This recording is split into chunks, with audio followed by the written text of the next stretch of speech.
বর্তমান কাবার ইমামের নাম হলো শায়েখ আব্দুর রহমান সুদাইস। সুবহানাল্লাহ। গত রমজানে, আমি প্রায় রমজানে মক্কায় থাকি, গত রমজানে সাংবাদিকরা তাকে প্রশ্ন করলো, একই প্রশ্ন প্রতি রমজানই করে তারে। বর্তমান পৃথিবীর ভিতরে সবচেয়ে সম্মানী ব্যক্তি আপনি, কাবার ইমাম। রমজান মাসে আপনার পিছনে প্রায় 70 লক্ষ মানুষ সালাত আদায় করে। রমজান মাসে রাস্তাঘাট, অলি গলি, মাঠ ঘাট সব ভরে যায়।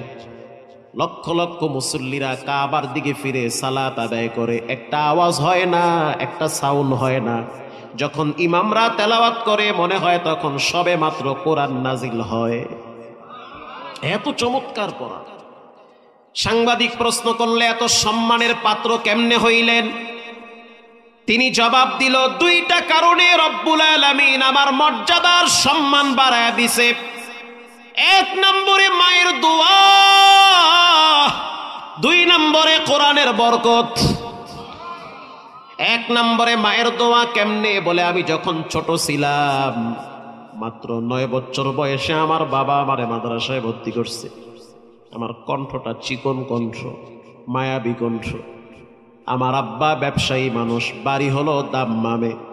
মক্কার থেকে প্রায় 12 থেকে 1400 কিলোমিটার দূর হলো দাম্মাম। ওখানে আমার বাড়ি, গ্রামের বাড়ি, ওখানে বসবাস করি।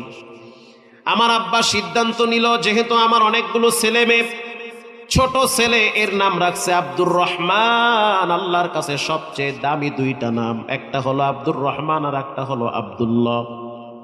বাবায় সিদ্ধান্ত নিল সন্তানটারে মাদ্রাসায় দাও, দিয়ে দিছে মাদ্রাসায়। মাত্র কয়েক পারা মুখস্থ করছি, এর মধ্যেই সংবাদ পাইলাম আমার আব্বা অসুস্থ হয়ে গেছে। বাপ যদি অসুস্থ হয়, সন্তান যদি ছোট থাকে, তখন বেশি কষ্ট ছেলের চেয়ে বাবার লাগে। বাবায় যখন বুঝতে পারছে